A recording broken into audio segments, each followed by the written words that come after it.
Is this man who's come back? Please let this be in the podcast. Yeah. Oh, we're leaving that in, 100%. I great. put some effort in there, guys. Jeez. Welcome to The Actor and Agent, aka The Dirt or The Skinny, with me, Jen. And me, Snejina.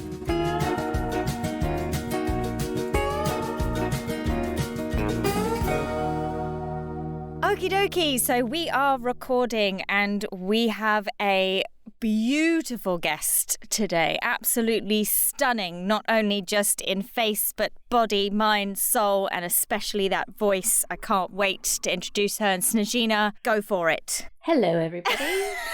We have the talented Sinead Curry with us today. She is a celebrated actress, most famously known for her role as Tiffany Hudson on season 1 of Nancy Drew. She's also a very talented voice artist, model, and not only that, but she is a PR guru and currently studying for her master's. Oh, wow. So, yeah, what can this lady not do? I don't know. But Clearly here nothing. she is, the stunning Sinead Curry. Welcome. Welcome. Hi, beautiful Jen. Hi, Snejina. You guys have already made me blush, so this is off to a good start. Good, that's what we like. That is what we like. Yeah. Thank you for having me. So I'll set the scene for you. Good morning from Australia. It's 7:39 a.m. on Easter Saturday, and you're in bed with Sinead Curry. I have gotten up, had a shower, and gotten back into bed to do this. Really? Oh, I'm impressed. Yeah. Oh, yeah, I got up early. I wanted to be ready for you gals. I'm wearing clothes also. You're welcome. Good to know. Good to know. But I am drinking my second coffee of the morning. Yeah. I don't blame you. I don't How are blame things you. over there? What are you guys doing? What's your setup right now? Well, it's 9:39 p.m. on Good Friday. So we're still in Friday here, but it's in the evening. My husband's getting ready to go to bed, and I am in my voice booth, extended cupboard. So, yeah, it's going to get hot and sweaty here, so I probably would wish that I was in bed and, I love don't know, that. wearing less clothes. This got really strange. I'm sorry, I don't know how this happened. What about you, Snejina? Let's make it less awkward. Yeah, sorry to break it to you, Jen, but I am also laying in my bed Oh, what? today. Yes, slumber party. Yes, Look at us go. I'm usually shoved into my little closet as well, but today I just wanted to have more fresh air, so I chose the bed, and it is 1:40 p.m. on Good Friday here as well. Wow. Amazing. I love that two of us are in bed. Jen, you're the professional out of the trio, evidently. And I would like to note, at-home voice booths are always an extended cupboard. Yeah. Because the only time to put me back in the closet is when I have to suddenly erect a voice booth in my home. Oh, I know. Well, to be honest, it's quite nice actually now because it was a lot smaller when we first started doing the podcast, but now my husband's extended it more. So at the beginning, it was literally like shoulder to shoulder. I could only move my face. If I moved anything else, I would probably like hit the microphone. I'd be like, it was just really intense. Whereas now I can have a dance party. You can't see it, but I'm dancing. I'm loving life. Oh, yeah. Yep. So Soundproof dance party. Yes, yeah. please. No one can hear me yelling, so it's good. It's good. It's but it's no, that does also sound bizarre, but it does get very, very hot in here. But it's far better than what I had before. I just had an acoustic blanket, and so I'd have to go under there, and it was annoying because your hair would get all staticky. You'd just be dripping in sweat, panting, and that's never a good sound. Let's be real. I agree. I've also had the blanket method with proper blankets, and then also just making one out of doonas around the house because I'm really desperate for a sound booth. And I find the worst part of that is I kind of get baby arms from holding the blanket up around me and making sure it doesn't touch the mic. Yes, that's the thing. Can you explain to me what a doona is? Oh, God. I'm showing my Australianness. I was like, Love it. No, what is it? What is it? Okay, well, the first word for your Australian vocab test today is doona. A doona is what we call a comforter. Oh, cutie. Yeah, so when, like, if you were at a corporate job, for example, and you needed a day off because of stress leave, in Australia we call that a doona day. So you need to be in bed all day. I love that. I think We that's have really our cool. own words for everything. All three of us speak a different version of the Queen's English, by the way, and that's so exciting to me. That's true. It is very, very true. I know, I was very excited about all the accents and everything that was going to happen. I know. I think it's going to be quite a lovely mix, actually. It's going to be like, agreed. all the Commonwealth together, but different parts of it. With our powers combined. Well, since we're, on an actor and agent podcast, we'd love to know, Sinead, how you got into acting. How old were you? What inspired you to get into the industry? Okay, well, my actual response is that my birth inspired me to get into the industry. I just wanted to be an actor from the moment I popped out of the womb. I always wanted to do it. And I flirted with the idea as a kid of being maybe a vet, but then it was a vet in a TV show, or a teacher, but it was a teacher on a TV show. So truly, I never really deviated from the path. I really wanted to tell stories and be on a screen or on a stage. And the irony is that I was an extremely shy child. Like outside of the house, I wouldn't say much. Yeah, I agree. And I think that shyness as a child is actually a superpower as an actor, because we spend so much time watching everyone around us and listening to how everyone communicates and what is said and what's unsaid. I found that to be vital to my career later on. So my upbringing, my folks are very working class, middle class. My dad's a builder, my mum is a nurse, and so they were like, please don't be an actor. Please, like, truly do anything else but that. Please don't do that. Very supportive, but also, please God, don't do that. And so they let me do drama classes and they let me kind of dabble in it. And I think they really thought it was going to be a phase, but like everything else in my life, no. Once I've got an idea and I really want to do something, I'll do it. I love it. Around the age of 13 or 14, I was still pestering them and telling them that I wanted to do it. And Mum very generously paid for some amazing acting classes at this wonderful youth theatre school here called the Australian Theatre for Young People, ATYP. And they had productions, and my first ever audition, I got cast in one of their productions, and that was my first like professional, semi-professional role in a theatre show, and I loved it. I was hooked. It was a political theatre piece, which is quite a dark beginning. Like, it wasn't a production of Annie or something. Would have been way sunnier. But it was...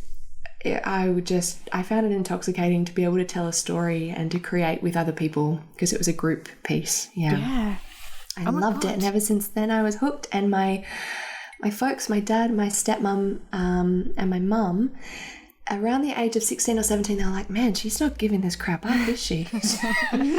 We'd better change our tune. Okay, Sinead, you can do it, but you need to get a degree in something else. And so my stepmom and I made a pact. Okay, I'll get a degree in something. And luckily, I got a communications degree, and it was just the most creative program ever. So I've come out of that degree, yes, with a communications background, but that was really the only the first year of study. The second and third year were all like film and TV production and performance, and learning how to make costumes or light a show. And it gave me a really well-rounded understanding of the basics of journalism and PR, but mainly all of the other people who work in the entertainment industry and what their specific role is, and the fact that actors and performers, we're the final piece of the puzzle that gets to join a project, and we're certainly no more important than any other person on a film set or on a stage, everyone is equally important and their role is so vital to make a production or a show come together. So I really liked it. It stripped away some of the self-importance that I think I'd attached to, you know, being an actor and what that meant. And instead, now I just get to go to work and connect with people joyfully because this is our real grown-up job, and that's awesome. Did you know that it was going to be that communications was going to be like that? Is that what made you choose that route? Yeah, my amazing drama teacher at high school for my final year, oh my God, she was wonderful. Her name's Miss Sverdlov. She's now a marriage celebrant, and like one day she's 100% going to conduct my marriage. Awesome. I know, right? So she really, really believed in me, and she said, okay, if you have to do another degree, maybe you should look into this specific program. And she only knew about it. I think her daughter had made friends with some people who'd done the course. And the interesting thing about that course at the time, it's now changed significantly. And I was attracted to it because all 3 year groups, so first year, second year, third year students, had to work together on projects. So you ended up with this network of connections with people who were interested in all kinds of different parts of the creative industries or communications or media. And you got to end up with quite a strong connection to the people in the 2 years above you, and then eventually in the 2 years below you as well. So the course had a great reputation for having this network of alumni after the fact, and I thought that sounds interesting. And I ended up being in it in everyone's shows and being in their films, and amazing. I got heaps of acting experience out of it, surprisingly. Yeah, I'm really glad I did it. Yeah, I'm so grateful. And then after that, I came back to Sydney because that course was in the countryside. And I took a year or two to really get into acting properly. I think I was scared, actually, that I would, I don't know, somehow stuff things up or fail at it. And when I realised that I was actually just scared of failure, I had to do it then because I'd always wanted to be an actor. So I'd worked in retail and like kind of wasted a year of my life, and then I was really into it and I got straight back in and got an agent and stuff. Yeah. But isn't that the way though? Like sometimes you're almost more afraid of, it's not, yes, sometimes it is afraid of the failure, but sometimes you're almost more afraid of succeeding because then you've got something to lose, because you're like, oh my gosh, like what if I actually do well? And you like panic. Right. Like Totally. It's such a weird thing. Like why would people do that? It's something that you really love. Why would you be so afraid of your success? But I've done the exact same thing, Sinead, many times. Yeah. So Really? yeah, Same here. I think we can all relate to this. Yeah. I think it's an important discussion to have as artists or people in the creative industries. Sometimes success or even the thought of trying to do the thing that you love, it means changing somehow. So, and I'm alluding to growth. You can't just stay the same and then become the most successful, amazing, best version of yourself ever. You're probably going to have to be challenged along the way and learn some new skills and meet some new people. And all of those activities involve getting outside of your comfort zone of who you think you are or who you know you are at the moment. I've changed completely, and I'm really, really grateful for all of the different experiences along the way that have shaped me. But I know that my success and where I'm at now wouldn't have been possible had I stayed exactly the same and not done any growth. Not career growth, just internal growth, just maturity and strength and knowing who I am. Yeah. Don't you feel though you're still that same shy person though inside? Like you've just got better at adapting, but you're still that same shy person underneath. And it's so funny how so many people will come up to you, but like, you're not shy, you're so confident. Like, you know, you get up and you can do this and you can do that. And people just have this assumption that, well, of course, if you act or you perform, you must be the most confident person ever. But I think like the best people are usually the people who are like, you know, it takes a lot of guts to do it, but it's almost, you're more afraid of not doing it than actually doing it. So you have to do it. Oh, because it feels absolutely. Good. Yeah, the fear of thinking, gosh, I wish I'd tried something on my deathbed motivates me. No, I don't want to die without having the fullest experiences, right? I don't want to miss these opportunities, and maybe the time is now. And also on top of that, whenever friends come to me, they're like, oh, I want to do something creative, but I just don't know. Who are we to keep our creativity and our art and what we have to give to the world to ourselves? Like, what if David Bowie hadn't shared his art? Yeah. I'm sorry. Exactly. Yeah. We owe it to the rest of the world to also share our specific talents because they were given to us for a reason. I don't know how we have all these amazing creative talents, but we do. And not everyone does. So why not share? Too right. I think that's such a lovely way to look at it. It's not, I don't think that's like somebody's initial thought when they're thinking about, should I do this creative career, that, you know, that they have something to show, which is very lovely to think about it like that. Very much. Because the world needs it. We need to see that. We need to have it around us. Especially in this last year. My God, we need to see some positivity. We need to see some stories. Like, we need some escapism. We just need to know that people allow us all to lose ourselves in something. So we need to still see that people have that ability, because otherwise, you know, you just need it. You just need it. I love it. Oh, absolutely. Yeah, I find it fascinating that in all three of our countries, in Australia and the UK and in Canada, there can be an emphasis on I guess STEM-related industries because they're being pitched as the areas for growth, for economic development and a way of like future-proofing each of our countries, right? But then, a pandemic happens and everyone is at home watching Netflix and suddenly they've watched so much Netflix that they've pretty much run out of Netflix to watch. I think the arts are pretty fucking important in that scenario. Escapism is so important. Creativity is so important. We want stories, and I find that when I hear Australia's been pretty terrible at it in recent years, when I hear of funding cuts, like the arts in Australia has just been decimated, I find it really interesting, and I always want to hear the minister who is releasing the knowledge. I want to just sit them down and say, like, okay, but what do you watch when you go home at night? Yeah, how do you switch off? Exactly. What's on your Stan watch list or your Netflix?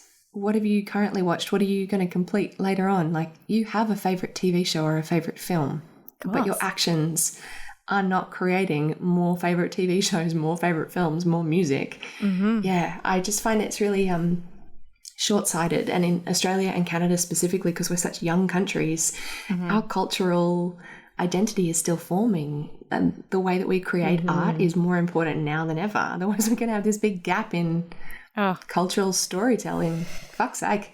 Yeah. Well, yeah, I mean, who knew that this would be a topic that we would cover in this podcast? But I think it's, to be honest though, I think it's kind of unavoidable in a way. So Sinead, like, how was it? Because obviously Nancy Drew, well, let's just go straight to Nancy Drew, because Nancy Drew is like, it's got quite a big following, that show. Like, it's quite massive. And I know Snejina had mentioned to me that you do get requests quite often for autographs and stuff. That's got to feel amazing. I do. I also get people sliding into my DMs to just ask about the show and to get me to reveal plot points. And I'm like, guys, it's season 2. I don't know what's going on. I'm watching along with you guys. I don't know. Your guess is as good as mine, but I appreciate that you've created a fan page. Yeah. It was one of the most beautiful and rewarding experiences I've had professionally. It was so cool. I mean, yeah, it's great to tell a story and have paid employment consistently. But more than that, I got to have a workplace and a little crew of people I got to know. I could go to work and ask the makeup gals about their kids. I knew about my co-star's new baby. I loved making friends in the workplace when you're just guest starring or you're doing a little one-liner here and there, or like an under 6, then it's really beautiful to get work, but also can feel a little like a transaction. I went to work, I did the thing, and that's the end. I'll wait to watch the episode come out. Whereas with this was really special, and I liked that the role kept surprising myself and also my agent at the time. Nice. Like I got this one scene in a pilot and we thought that'd kind of be it. And then she kept coming back. It was fantastic. The role great. that kept on giving. Yeah. Yeah, my favorite dead girl. The best part is that she died in the pilot. So, like, it was really unlikely that she'd come back, and yet she did. There were flashbacks. She came back from the dead to haunt some people. Oh, boy, I had a great time. That was the Yeah, I best. bet. I bet. What was the audition process for that? Like, how many rounds were there? I'm just curious, just for... Okay, so the reason that I came to Vancouver specifically is that in Australia, there's kind of a look that's acceptable on TV, and it's not particularly European. We're becoming more progressive. More multicultural casting practices are in place now than there were when I left 3.5 years ago. Mm-hmm. But I just kept getting really close to booking an audition, to booking a role, and then the casting director would say, oh, I'm so sorry, they just went with the girl who looks more Australian. And I was like, okay, great. You are Australian. I don't Okay, yep. Yeah. And if you know a lot of Australians, you'll know that we all look completely different. If we were being culturally appropriate, Australian on screen would reflect the Indigenous experience, and that unfortunately is not the case. So, but for white Australia, for settlers, there's sort of this like blonde hair, tanned, blue-eyed vibe, right? Really? And I'm not that, and I'm never going to be that. Wow. And I could wear fake tan and I could change my hair, but I really don't want to, because I'm good just as I am, and I know I can do my job. Yes. So I looked around. I looked at the US, but it was tricky to get a visa. I looked at the UK, but I knew I'd have to go to a UK acting program probably to get an agent. So instead, Canada seemed like the right place to go to, and apparently there was stuff happening in Vancouver. And when I got there, I was so grateful. My friend David, who is the Vancouver Economic Commissioner for Film, said, well, there are 45 TV shows filming here this week. You might be in the right place. And I was like, I think that's more than Australia makes in an entire year. Really? I think I've hit the jackpot. Yep. Wow. So I became extremely familiar quickly with the amazing casting directors in Vancouver, and my favourite always was Myers Brandstatter. Oh boy, I loved every project that they got. They just have great taste in the work that they pick to cast. And so every time I got an audition from them, I thought, yeah, this is going to be really fun. We get to play. But as creatives, we can get pretty burnt out. And so after 2 years of auditioning and getting like one-liners or little bits here and there, or like a comedy pilot that was independent, I was exhausted, and also working in PR as a contractor and also working in a diner, and just like, oh boy, my heart had fallen out of love with the process of auditioning, not with auditioning itself or telling a story, but the whole getting rejected for a living thing was starting to feel a little old. And so I thought, you know what? Stuff this. I'm going to go back to Australia. I am so tired to my bones of trying to be an actor. I'm just going to work at the diner for a little bit more and then I'm out of here. And then I got this audition and I thought, all right, well, I have this really nice dress that I've always wanted to wear to an audition.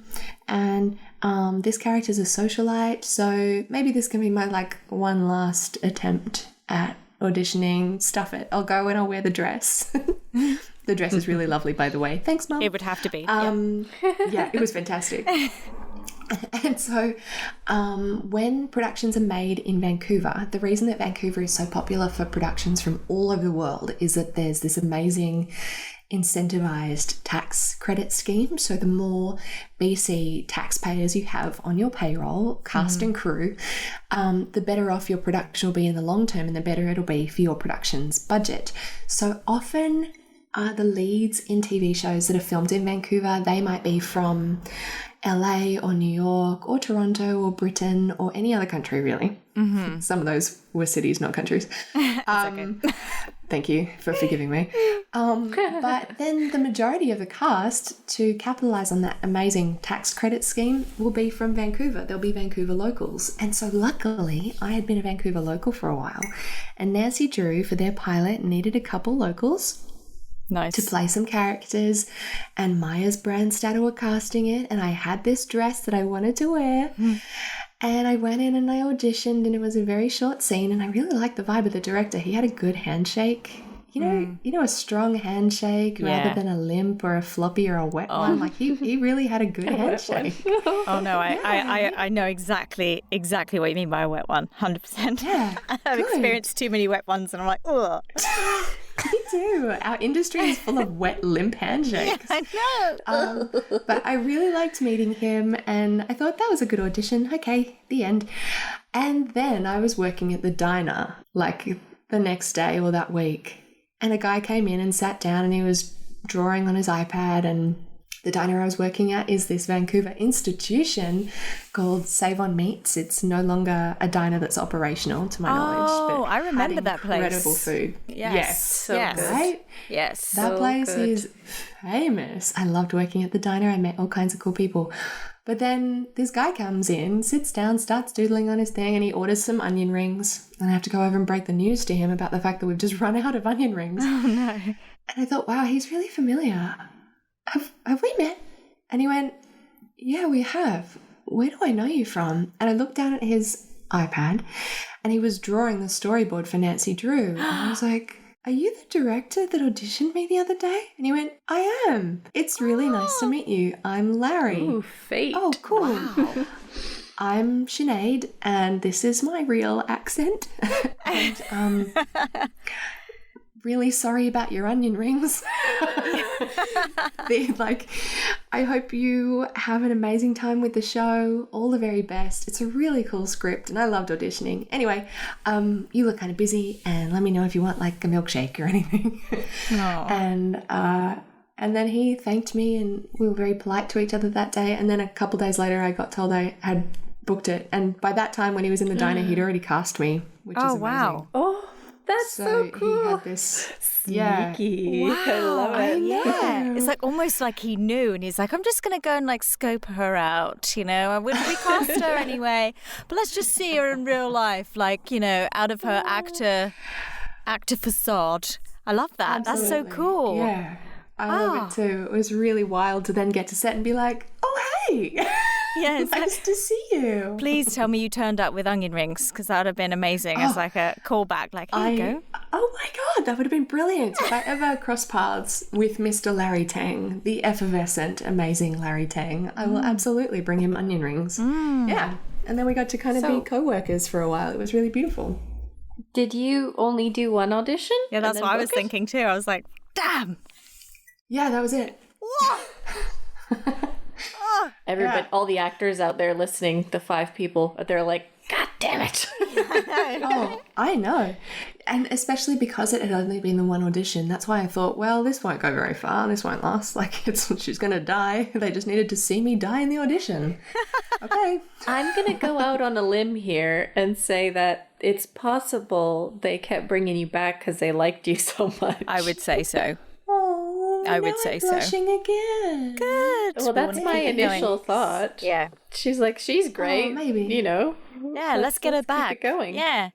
I mean, I've heard That's a that happening a special lot in thought. shows where they'll bring in somebody as a guest star on one episode and then they have such good chemistry with the cast or whatever, and then they'll just write them in more. So that could have been you. Mm-hmm. Maybe. My deal. My dear. My dear.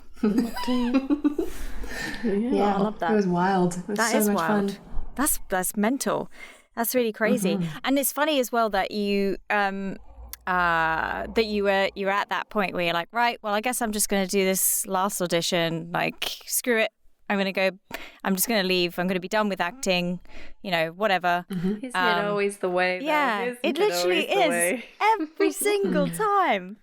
Every single time. Every time I decide I'm going to leave, I book something. I feel like I should just be leaving every other week just to hopefully get some more regular work. One of my actors that is tempting. had the same thing. Yeah, and he was like, I should just book some vacations coming up just to like tempt the fates and get me some stuff happening. 100%. Just book a holiday and guaranteed you're gonna have something big there. Guaranteed. Oh, definitely. And if you're gonna leave the country, it's gonna be even bigger. It's definitely going to be even bigger. Yeah, always book. Sinead, didn't you have to go back to Australia at some point to visit, and then they needed you to come back, and so it was like a short period of time you were away, and then they were like, "No, you got to come back," and you're like, "Well, that's correct." Yeah, I came back for Australian Christmas, and I was so excited to be warm and toasty and a little bit sunburnt for a while. And then they were like, "Hey, we really need you." And I was like, "I'm in Australia." What? What do you mean? You knew I was coming here. That's crazy. What are you talking about? And then they ended up flying me back. So I'd been in Australia for 2 weeks. They flew me back for 1 week. And we filmed our scenes. And then I flew back to Australia, finished my holiday, and came back to Vancouver as planned. Oh, bizarre. I got a hug and a hang. Nice. Yeah, you did. It was so special. Happy with that. Yeah. Yeah.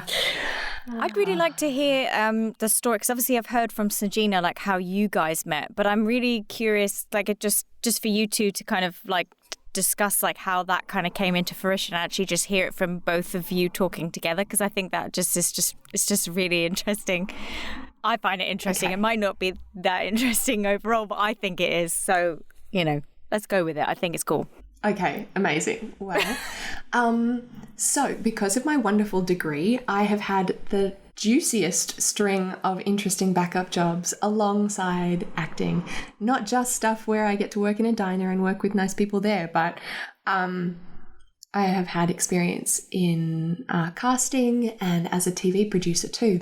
Ooh. And so when I got to Vancouver, I put my feelers out to try and find a little backup job, and I got this job at an agency, and Snejina was one of the agents, and I was just doing some assisting from home, almost like data entry stuff, making sure the actors knew when their call times were, that kind of thing. Mm. And I kept getting to interact with this Snejina person, and I thought, man, this person's really nice. I wonder if we could be real friends. and then I got to be real friends with Sneji, and it was lovely. Yeah. What's the story in your words, Sneji? In my words? Okay.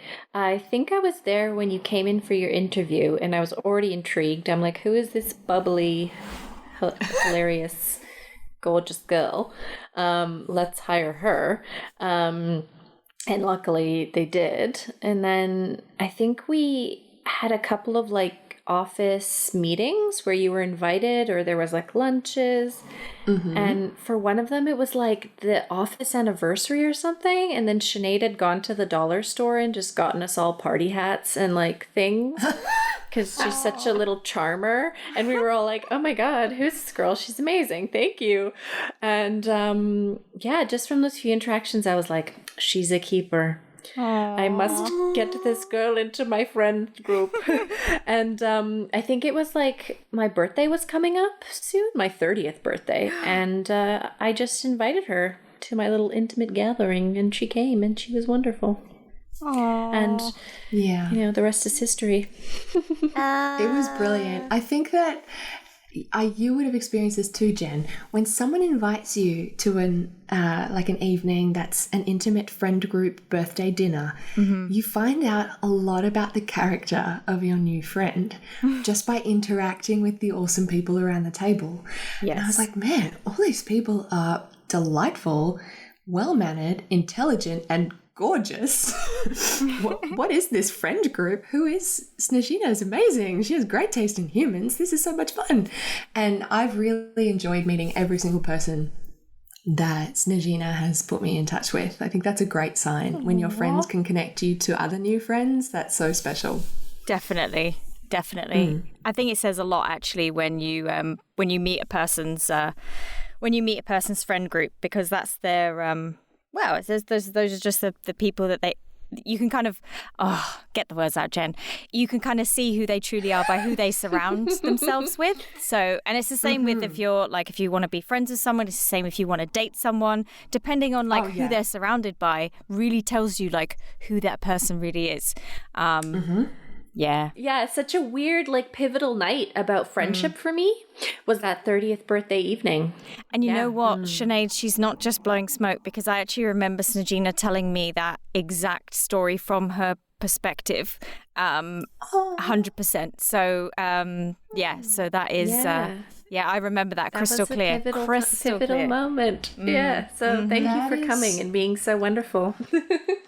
Thank you for having me. That is so special to hear that. Although I have to say, when I was he's going to cringe and die of embarrassment, but when I was showing my husband your headshot, Sinead, he was like, "Whoa." And I was like, They know she's such a babe in her headshots. Oh my God. He was like, wow, like her look, like that's a really strong look, like, whoa. And I was like, what are you trying to say, Lee? Yeah, okay. And he was like, she's got such a strong jawline. I'm like, yeah, I know. Yes, she's stunning, isn't she? And just say she's hot. Yeah, exactly. But it's so funny. Wow. But it's because I think obviously you're an absolute stunner. That's a British term, but you are an absolute stunner. But also I think who you are just beams out of you. And I think that's like another thing that kind of draws people to you and makes people go like, whoa. Wow. That is her thing. Yeah. It's the glow. It's the inner glow. It's just, remarkable. Remarkable. You know what? You've actually made me kind of emotional. That's really sweet. Oh, sweetie. Here's why. I used to think,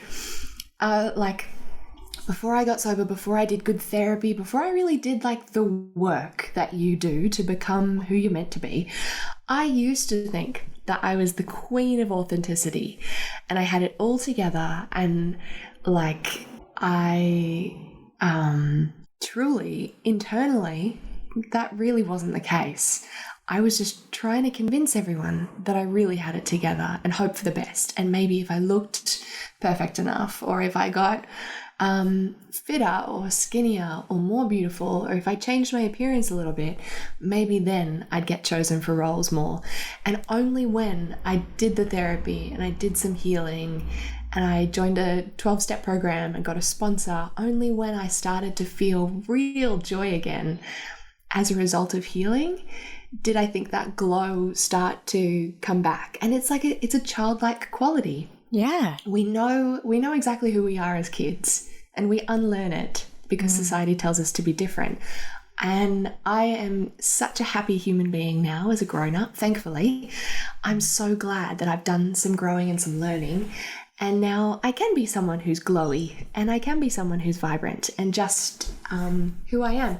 But I also am very grateful that Lee complimented my jawline, and that is courtesy of the people of Ireland. So thanks. The people of Ireland, amazing. Also, I just want to kind of say as well, it's not that someone that you can be, it's someone who you are. Yeah, right. Precisely. I'm still wrapping my head around that. Yeah. No, I didn't even know you, a couple of weeks ago, and I already knew how wonderful you were before I met you. And then when you sent me that selfie eating muesli, I was like, well, there she is. Fuck. There she is. That is, and I've already kind of said to Snejina about, wow, she is just like a ball of sunshine, like absolute ball of sunshine, and it's just a delight. Oh, thanks. Yeah. I mean, I loved you already also because Snejina had spoken so highly of you, and I must trust you because I sent you a picture of me eating muesli. Yeah. And you're welcome for that. Yeah, I'm all over that. All over that. Oh, you too. I know. Wow. It's got very gushy, isn't it? New friends. New friends. Yay. Hashtag new friends. So let's talk a bit about voiceover. Let's go a little bit into that, just because we haven't really talked too much about voiceover so far on the podcast. Just kind of dipping in and out about it. How did you get into voice? Did you did you take specific classes? Did you how did you Okay, so I am so glad you're asking about this because no one ever asks in podcasts, and voiceover is half of my amazing career. I love voiceover so much. Okay, so allow me to regale you with the tale. So there is an amazing man in Australia. He is one of our premier voiceover artists, and he is the patron saint of my career, and I finally get to give him a shout out today.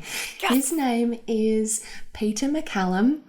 He is amazing. To my knowledge, he still lives in the Blue Mountains, which is just outside the city. He rides a motorbike. He's just like the ultimate fabulous older dude. And I was in a theatre show with him called Christina in the Cupboard, and this would have been like 7-8 years ago. And he kept saying, wow, your voice on stage is quite interesting. You should try voiceover. And I brushed it off because I actually didn't know what that meant. And then at the after party from this theatre production, which, by the way, was lovely. Shout out to everyone who was in that show with me. That was great.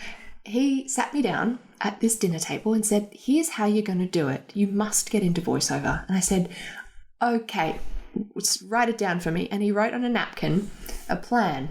And the plan was, you're going to go and see this person for coaching. You'll go to this person for a demo, and when you have those things, make a resume of any work you've done, even if it's 2 or 3 credits, that's fine. Go get some experience, freelance somehow, like offer to be someone's voiceover for a university project. And then I'm going to connect you with my agent, and her name's Kathy Evans, and I think she'll take you on the spot. And I was like, wow, okay. And so I just followed his plan because I'm very contrarian. So if someone just tells me to do something, like you should be a firefighter. If they tell me directly, do it, I'm not going to want to do it. I'm going to do the opposite. I hate that. Don't tell me what to do. Yeah. It works a lot for investing. Like, thank God I'm so contrarian. But when Peter was like, look, here's the plan. Your path is in your hands. Come to me when you've done it. If you were going to do it, let me know. The fact that he empowered me with the skills and the knowledge and then let me do my own, he let me go on my own path towards that goal was amazing. So yeah, I followed his plan. I met with Kathy Evans, and at that point her agency was called Kathy Evans Voice Management. And she took me, and then I got to have my first voiceovers, and it was really fun. And I kept getting coaching for the first year or two of my career from different tutors. And that was really important to understand the craft, because it's not just turning up and being an actor who's in a voice booth. It's an entirely different skill set. And the majority of the work in Australia is for retail or commercial voiceovers on radio and television, and that again is another style, and there are so many different luscious read styles within that. So I needed to kind of learn this new language. So those tutors empowered me with the vocabulary to be able to turn up to a job and be like, okay, what are we doing? Yeah, sure, let's do it. And then get the job done in a couple minutes and then enjoy chatting with the sound people. And so I have done all kinds of different voiceovers, and at the moment I think my career highlight happened last week in that I get to be the voice of a sexy broccoli ad for Aldi. Ooh, cute. Yeah. Nice. Yeah, it was wonderful. I love it. I want to hear it. Yeah, me too. I can't wait to hear that. You were joking yesterday about being like, oh, like I'm just gonna pre-warn you, my voice might be a bit sexy. And I was like, hey, bring on all of the sexiness. That's fine. And now I'm like, wow, you're even injecting the sexiness into a broccoli for Aldi. So that's pretty sweet. Yes, I am. It was really fun. That script was well written. I love when I get to have a playful time in the booth.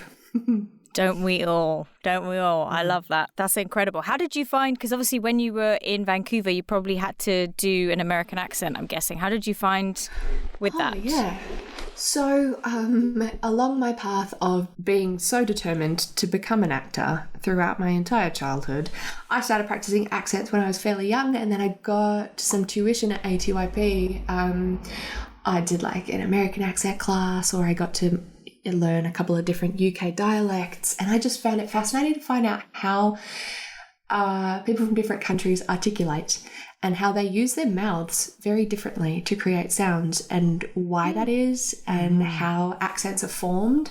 So I became a bit of an accent nerd, and I taught a couple people some skills where I'd picked up along the way and formulated my own little programs. Like, okay, well, you want to learn an American accent? Here we go. Which one are we going to do? I really, really like accents. I love mastering a new one to find out how, people articulate and why, and which cultural aspects have shaped the way that they use their mouth and their voice. It's so interesting. Nice. It is. It's fascinating. Well, yes. You know what I'm going to do right now? Oh, no. I think you two should talk to each other with an American accent. And okay. Go. What are we going to talk about? I don't know. We can talk about anything. I don't really mind. Yeah, go for it. Okay, so actually, Jen, I would really like to know about something that you posted on social media this week. Okay. You were the American voice of a very beautiful cartoon mouse character. Is it a mouse?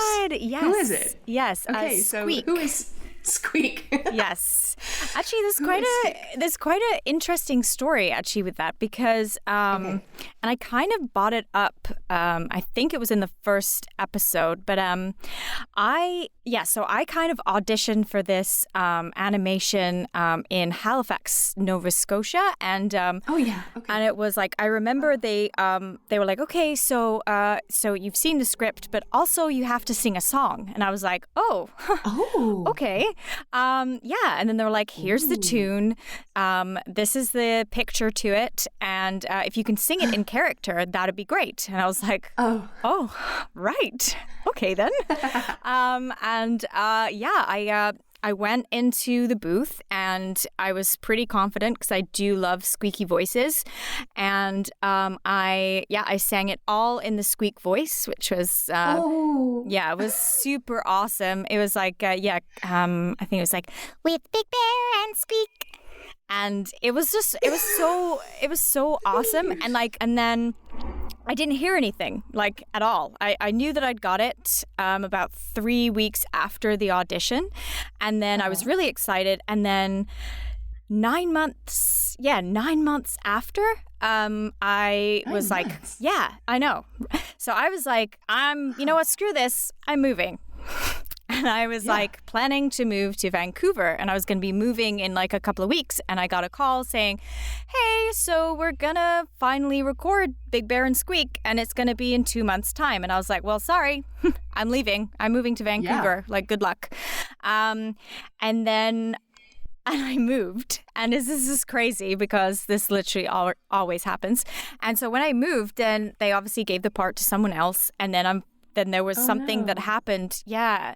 And then there was something that happened where the lead, who's also called Jen, actually, she couldn't do it for like a couple of episodes. So the lady who's kind of like the showrunner for it, she was like, hey, I know you're probably obviously in Vancouver, but we're on a tight deadline. Is there any chance that you can record in a studio? And I was like, yeah, I'll get paid and record a mouse in a studio. Amazing. And then, and I got to record 2 episodes rather than, I think it was like something was meant to be like 60 episodes or something crazy like that. I know, but I only got to do 2 of them, which is so shitty, but it was also amazing. I love that project. That is amazing. I'm breaking out of the American accent because I'm so excited by this story. Isn't it wild how sometimes you get booked for a voiceover and they're like, yeah, we'll tell you when it's on. Yeah, I know. Just sit tight. We'll let you. No, not yet. Okay. I know, it's the same with payment too. It's like, you'll get paid eventually. Okay. Yeah, it's coming. Usually by the time I get paid, I forget what job it's even for. Yeah, same. Like, for fuck's sake, great, I got paid. Horrible. Right. Yeah. I love that they said, you can sing this song, but in character. That's always like thank God, moment for me, because I'm not an opera singer. I can sing, but I certainly don't sound like I'm in a Disney film. So when I'm told, you can sing in character, I'm like, yes! With a shot. Thank God. Yes. Yes. Well, Jen is actually a professional singer. So. I'm not a professional singer. No, I can sing. Okay. Come on. I thought I was cool. I thought I was an okay singer, and then I went to karaoke. And then I went to karaoke with Jen, and I was like, I'm never singing again. this person is so good. Like, I was just in shock. But that's it's like sad. burned into my soul. No. I was like, she's too good. No. That's a real singer. No. You're a shower singer. That's all you are, Snejina. Oh, no. No. And you know what? But singing's so good for the soul. Like, just... No, I still do it. I still do Good, it. good. I'm glad. Well, next time we're together, we are going to karaoke, and I won't even open my goddamn I don't mouth. even want to go to karaoke with you again. What are your karaoke songs? Do you have a go-to? Mine is usually Hey Mickey. Oh, nice. Because it's the crowd gets into it and usually takes over with the singing. Yeah, you're like, oh, Mickey, and then just like hoping people sing along, and then, hey, Mickey. Oh, yeah. Just love offering the mic for mic grabs. Nice. Absolutely. I love that. Yeah, I mean, I love doing Madonna, Like a Prayer. That's a real fun one. Oh, wow. And then, I mean, it's not really wow, is it? It's just all right. It's just all right. It's a great song. Yeah, it's a brilliant which one song. you sang at the karaoke that shocked me? No, And now I can't think of the name because I'm really stupid. But Was it it's, like- They will not force us. We will be victorious. What's that one again? I know what you're talking What is it, I Jen? can't think of it. That rock group. It's a men's rock group. Men's rock group. We'll be Correct. victorious. Yeah, I know the song that I can't. Will not force us. Oh, I'm singing wait. an opera version. Wait, that does sound... We will be Victorious. Yeah, I don't Now know come who that is. Oh, I actually can't remember that. Oh, blow your mind again. Please let this be. in the podcast. Yeah. Oh, we're leaving that in, 100%. I great. put some effort in there, guys. Jeez. Anyway, she sang that, Right. a men's Amazing. song, and she Yeah. fucking killed it. And I was like, okay, and I will be no longer singing in this. Bye. Anyway, Oh man, I've made myself go all hot. I've got very, very hot. It's really Jen can't take compliments. unfortunate. No, it's really struggled. Oh, yeah, it's an fine. art, isn't it? It is art, yes. It is. It She's is probably art. the worst one to take them. It's an art. Yeah, it's a fabulous art. Yes, Yeah. I just go, oh, thank you. Oh, Or that's sometimes lovely. I'm like, oh, okay, yeah, if you think so. That's usually. That's what I say. Sure. I go, Yeah. sure, yeah. Yeah. Cool. You Yeah. think, yeah. Sometimes Lee will compliment me, and I'll be like, oh, thank you. And he's like, okay, I love you. It's fine. I can compliment you, and it's all good. And I'm like, yep, thank you. I'm surrounded by people who can't get complimented. Like, Sean cannot get complimented. We need to change this. We need to change the world. I know. We need to We do. accept the compliments. I know. We should Sinead, you're enjoy good at life. it. You're getting better. Good. I am. I'm really working on this crap in therapy, guys. Like, Yeah. my therapist through it. Claudia and we deep dive. Deep dive. Yeah. Good. I'm learning about why it is for so long I deflected compliments, and how I can become a lot more comfortable with them now. And it tends to be I need to compliment myself. I need to recognize where I am good at things, how I am special, how I am unique. You know, the ways that I would talk to a child. I would definitely be like, that is so special. I'm so proud of you. You are so smart. Wow, you're really killing it today. Good job with that task. And it can be a menial task. I love that. But I have to give myself a little compliment about it. Yeah, that's my homework, that kind of crap. Yeah, Jen. Yeah, I Jen. sometimes do that. I sometimes do it. Yeah, you were like, No, I do. I do sometimes. Sometimes I look at myself in the mirror. This makes me sound like an absolute psychopath. But sometimes I look at myself in the mirror and I'm like, hey, you're doing a pretty good job. You know? Good. You're doing a good As job. you should. Well done. Well done, you. Yeah. Well done, you. That's the Brit way of saying, you're awesome. But it's Yeah, just, Well done, Absolutely. you. Well done. I like that one. well done. Yeah. I think that is so important because the person in the Talking mirror to is yourself in the either it doesn't make you sound like a psychopath in my eyes. that person in the mirror is either our best friend or our worst enemy. And very infrequently do I find someone who's like, yeah, you know, my attitude to myself is so-so, like it's hardly ever in the middle. And I'd much rather be my own best friend and treat myself with kindness and compassion, particularly when I really stuff things up. Rather than perpetuating maybe some old stuff like, I don't know, things that don't serve my growth and who I am now. So it's cool to hear that you also reward yourself with a little like, hey, you go girl in the mirror once in a while. I'm happy to hear that. I do. I'm probably far harder. It's so easy to be hard on myself, especially when I make a mistake. It's like the end of the world. It could be something so small, but I'm far harder on myself than I am about being nice. But I think most people are, but I'm getting better. Go, Jen Coco. Yeah, you go Jen Coco. Yeah, exactly.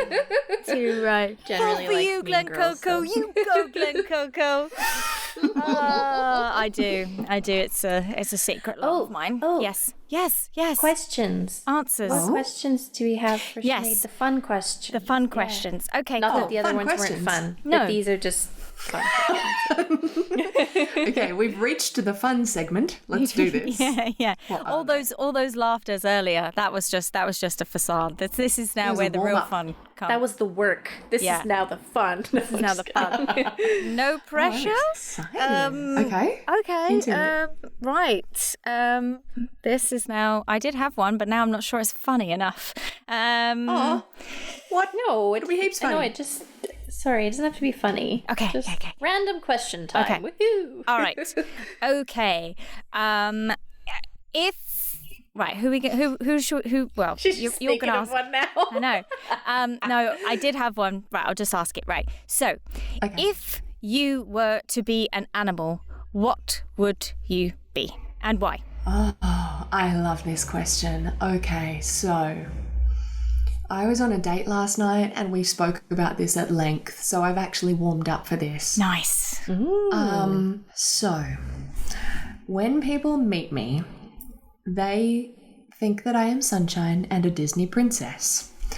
I view myself more like if I was a dog, for example, like a really fancy, tiny Italian greyhound who kind of just trots around and is adorable.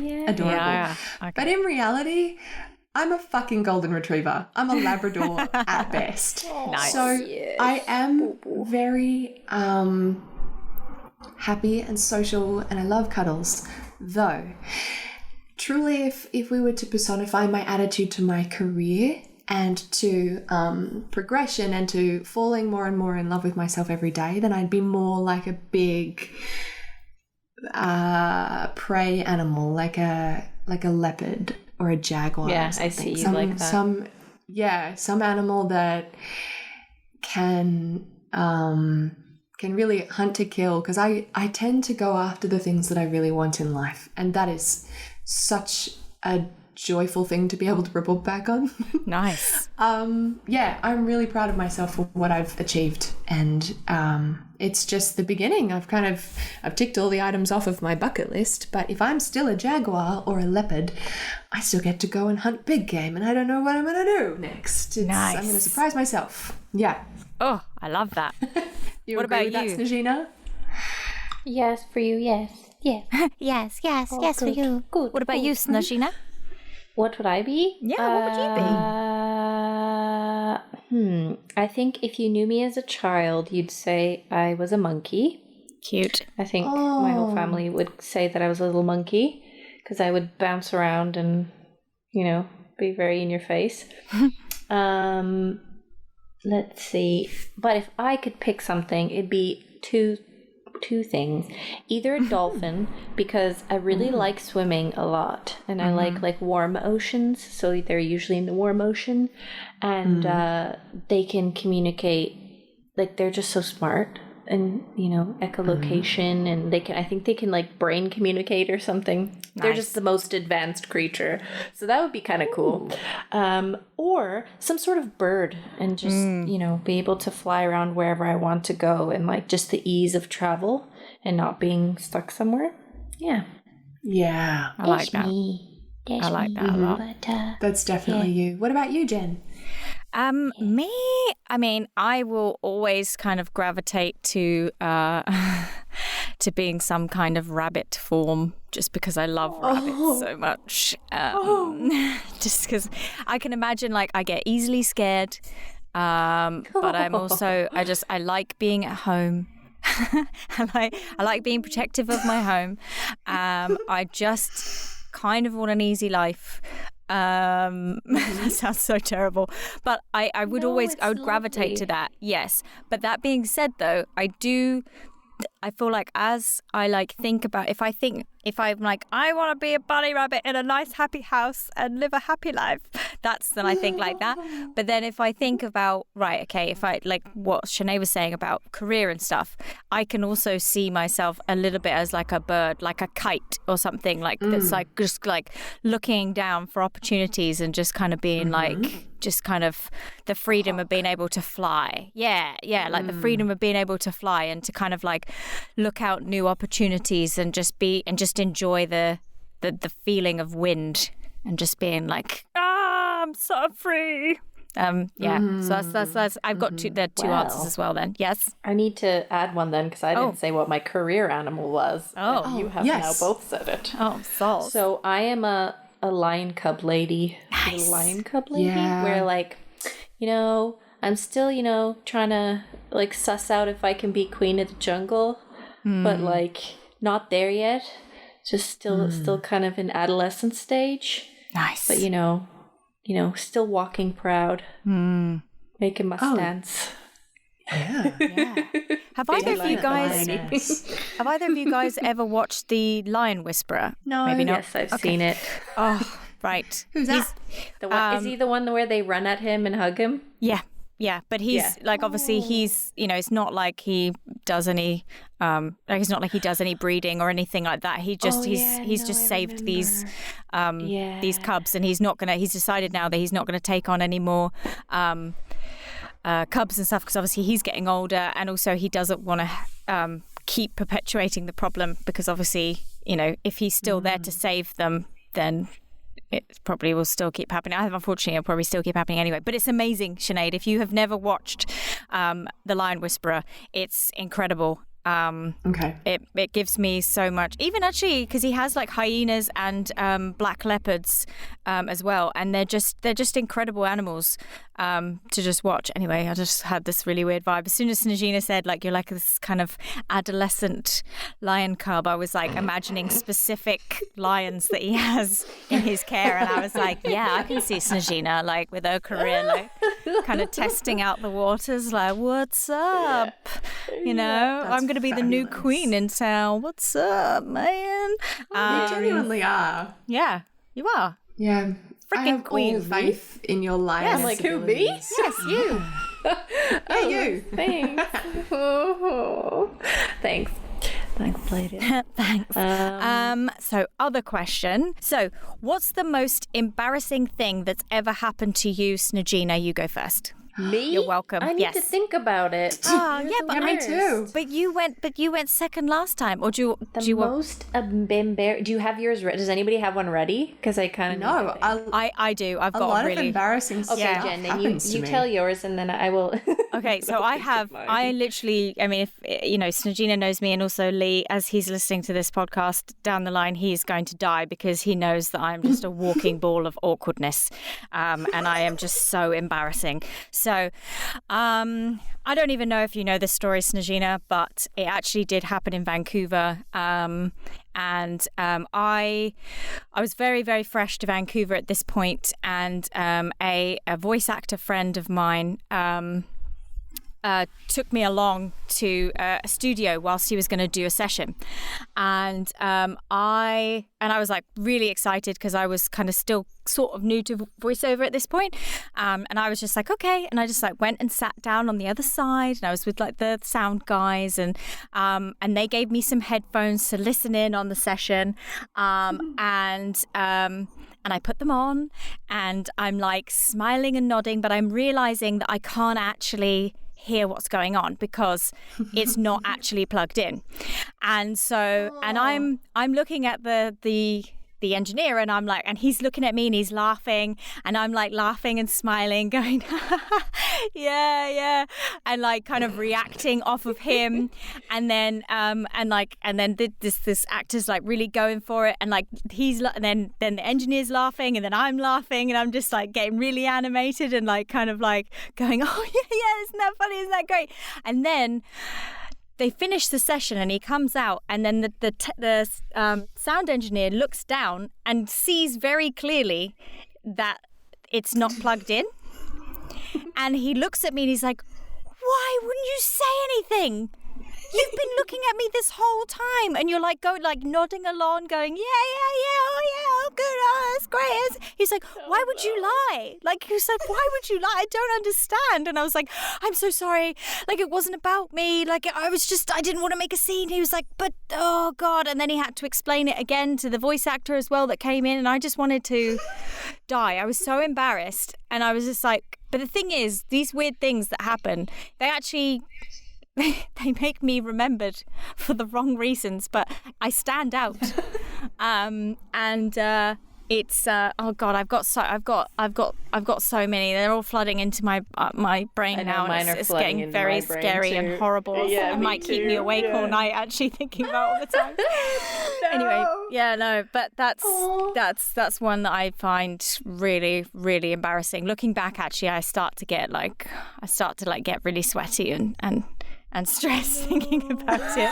But that's just me. I just don't want to put people out, and I'm like, why would I, stop him from doing his job just to like plug it in? Or why would I like make a big deal? Anyway, that's just me. I get it. I probably would have done the same thing. That's very considerate of you that you didn't interrupt his workflow. Yeah, of course. And you kept it going. You poor jook. To pretend. Yeah, of course. Absolutely. Oh, all right. So who wants to go next? I still haven't thought of one. Go. So Snejina, you go. Snejina. Yeah. I have so many. Well, I just thought of a bunch too. I was like, should I tell the horrible high school one, or should I tell the one about being on set? So I can kind of tell both of them, because the high school one's pretty quick and it's kind of candid actually. So, oh wait, are you guys there? Yeah, we're here. I'll tell the high school one because it's quick and it's very candid. But I used to have this thing where it happens to teenagers where you stress sweat. So it's not like smelly or gross or anything, but there's just like I would sweat from my armpits like quite a lot just from social anxiety. And this one, and I was still wearing like light colored shirts and stuff so that you could really see the sweat if it was on it. And I remember these two guys in my school that I kind of had a crush on were at my locker, and they were like walking away and they're like, gee, do you see your sweat stains or whatever? And I was super embarrassed. And this was the time where I was on stage a lot because I was doing improv and like trying to get into drama. But my teacher was like, you're so stiff all the time. You have your arms at your sides. And it was because I was trying to hide like being sweaty, because obviously if you're on stage, like it's gonna happen more. Yeah. It was the worst. So yeah, that was very, very embarrassing. But then another one that's relevant to the film industry was Mark Hamill was on an episode of The Flash. Whoa. And if people don't know who that is, that's Luke Skywalker. How can anyone not know? In fact, if you don't know who that is, you need to stop this podcast now. You need to educate yourself. Anyway, so he was on an episode of The Flash, and it was filming outside downtown, and it wasn't busy that day. I was working on like the casting, like the background casting of The Flash, where you're pretty much on the production team, so you see like the directors and the producers all the time every week for meetings and blah blah. So me and my coworker were like, well, let's go try and get a glimpse of Mark Hamill because that's cool. And I'm not like a huge like celebrity whore where I'm like, I need to go see this person, I'm gonna freak out. But I was like, this is an important guy, like this would be cool to see, and it was outside. So we go and we're like trying to kind of creep around the edges, but I recognized some of the I recognized the first and the second AD, and I was like, hey guys, like, do you mind if we like just come in and like take a peek at when they're doing this scene? And they were like, yeah, sure, like come in. And then I guess like it was the director or somebody else on set like didn't know who we were, and made a huge fuss about it and like came up and got really mad at us for being there, and then called our boss and told her that we had showed up on set and that they didn't know who we were and like what were we doing and like what kind of operation was she running. And it was just like hyper embarrassing because we also didn't tell anybody we were going there, so it was kind of on our lunch break. And like usually you are allowed to go, but I guess like that team, there was like some finicky people who like if they were in a bad mood one day and you were in their path, like it was gonna go bad. But yeah, it was just really embarrassing because you're there and you're like, I finally can be here because like I'm part of the production team and this is like my job, and then you get kicked off and like you have to walk out like looking at all the like the ADs that you work with every day with your head kind of down and like tail between your legs. So it was really embarrassing. That is so brutal. Yeah, did catch a glimpse of Mark Hamill though, so that was cool. But Hey. but then the shame of the whole situation and then the scorning later from my boss just kind of ruined it. So. Yeah, understandable. Yeah. Anyway, That sucks. Sinead? Okay. I have now thought of like several hundred. I mean, there's the embarrassment of just being the ultimate drama nerd in high school, and I was the captain of the drama society. Like, when I look back on my high school years, bless, she was so enthusiastic. Oh my God, so annoying though too. So I'm going to think of a proper industry related one. When I first got to Vancouver, I was like, oh man, I'm going to try and book some work. And luckily I had an agent there, and I was booked on a show within the first week or two of being in Vancouver, which is like best beginner's luck ever. But my agent had said, all right, they don't know you're Australian and they can't know, so you have to be American all day. And I was like, all right. Yeah, sure, I'll try. That seems a bit strange, but like I get it. It's my first job. I don't want to scare them. They don't want to like. The idea behind it is Which that is if so they knew silly, that I had but been anyway. Yeah. Absolutely. The idea behind it is if they knew that I was Australian, maybe they would be concerned about my accent performance and they would make they would pay extra attention. So That old I spent the chestnut. first- I spent the first 3 hours of that set experience hiding my true nationality. I also didn't know what the fuck a circus was. I was like, hi, how do I get to the circus? What? That's so funny. Australians use different labels on sets, and so like I didn't understand some of the radio calls I was hearing. It was a whole new world.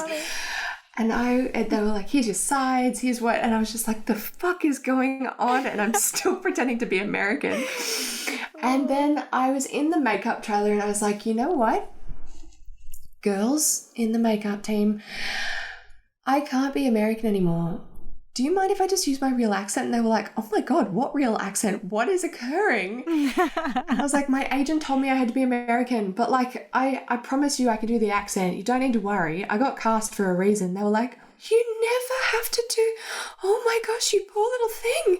And they were like, okay, but tell us where you're really from. Like, we're going to get you a cup of tea and we can't believe you've been through this and you've tried so hard to keep it together and you don't know what a circus is. And oh my God. And I was like, yeah, I know. It's been a really stressful morning. And then they were fine because the show that I was on was iZombie. Not only was were there people of different nationalities in the cast and crew on that soundstage, the main actress is from New Zealand, and when she is in the shot she's using her American accent, but as soon as they call cut she just goes back to being her normal self, and I really liked knowing that. But it was horrifying to find out that actually no, I hadn't needed to pretend to be American that entire day at all, as nice as that had been of my agent to try and protect me. Wow. It sucked. Oh boy, that was so embarrassing. I don't understand this thing because it's like, if you're an actor, you're an actor. So obviously if you've booked the job acting in a specific accent, then there shouldn't really be any question. Unfortunately, I get that a lot here too, where I have to go in an American accent, mainly for voiceover. and banter in an American accent the whole time. This all gets this accent bullshit all just gets obliterated. Me too. Like, I'm not even gonna get into this topic because it's just like I can go on and on and on. But I think it's probably just some sort of weird paranoia that you're gonna have a slip. And that it's going to get noticed or something. Ugh, whatever. Where I'm watching TV shows constantly where I'm like, that person isn't American. That person's probably English or Australian. I can tell because they're slipping in and out of it and they're making certain intonations and it gets so obvious and they're all over TV. Like, get over it. Like, it's okay. Yeah, totally. Totally. I think they're more forgiving with people. I feel like they're more forgiving with foreigners who are established as a name. Yes. Because people will still watch and be like, oh, cool, it's that person in that show. Not, it's a no-name person doing a half-assed American accent, but they're actually Australian, and some of those words sound Australian. But they're in that show. I think, it's a little more palatable for the audience. But that still happens, I find, when I'm watching stuff. Even it's like somebody who isn't that known, and I'm like, clearly you're not American. But that's okay with me. But anyway. It's probably the one take that they stuffed up their accent onto that gets used. Yeah, totally. Right? Oh, totally. You'd be like smashing your head against the wall, be like, why did you choose that one? The one time I let it slip. Yeah. You don't get cast in something unless you're incredible, so that's probably their one slip up of the entire shoot day. Dang. Totally. Well, Seriously. to be fair, I have a weird ear for those things where like any little thing, even if nobody else would notice it, I'm like, oh, I know, they're me not too. From I sometimes, although I'm one of those like weird accents where I'm just like, no, can't do it. Can't do it. Yeah. I'm the same, Jen. Do you find it actually a little more challenging to learn an accent because you can hear so profoundly how you're stuffing it up as you're learning along the way? Yes.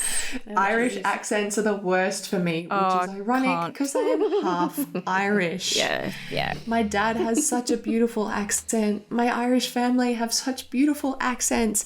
If you put a gun to my head, I'd be like, I cannot do an Irish accent perfectly. Yeah. Pull the trigger. It's pretty tough. It's agony. I hate trying to do an Irish accent. I don't know why it's so hard, but it is. Like, Scottish is a lot easier than Irish. Oh, yes. 100%. For sure. And I think that my ear is so attuned to almost every town in Ireland has a slightly different accent. And I can hear the differences. Yeah. And it's profound and they're beautiful and I really don't want to stuff it up, but I'm going to have to learn to go with that discomfort because I'm often requested as an Irish person. Wow, maybe you need to get like an Irish dialect coach or something to try and like break it down. The determination. I know. I find that, but then also I find I've been requested a couple of times to do an Australian accent. And for me, what's weird is when I was growing up, everyone used to say, are you Australian? And I'm like, nope, really? Never been to Australia. Never in my life. No idea.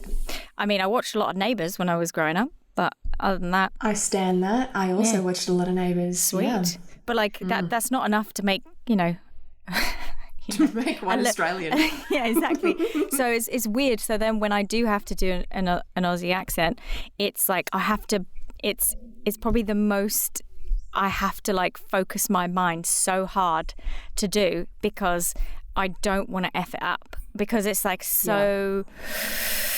it's so specific, but also there are some similar sounds to British and there's similar sounds to American. And so, but also it's its own unique thing as well. So you've got three kind of like beautiful sounds in there. And I'm like, oh, you can't go too far one way. You then sound like this. You can't go too far that way. You sound weird.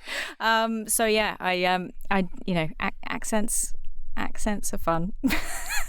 All right, so I think this is a great point to end our lovely episode. I don't know how long it's going to be once it's edited, but pre-edit it's about an hour and a half at this point, which has just been a pure delight, and it's gone so quickly. So thank you so much, Sinead, for joining us today and doing this like crazy time travel beautiful journey. It's just been really lovely. Thank you. Really, Thank you lovely. for having me. No. It was so pleasant to start my Easter Saturday speaking with you both and to hear your beautiful accents and combined with mine. Yeah. What a cool journey we've been on together. What a great mixing I look pot. forward. Oh, absolutely. I look forward to chatting to you soon. Definitely. All right. And you're coming back. Oh, We're yeah, having you definitely back. coming back. Yeah. There's 100%. so much more to talk about. Totes. Yeah. Totes. So, That would be wonderful. Yes, please. Really. Repeat offender. Let's do it. Woohoo! All right. Okay. Perfect. Thank so, you, how about? Sinead. Yeah. Would you like maybe a goodbye on 3? Should we do that? Okay. Okay. Yeah. 1, 2, 3. Bye.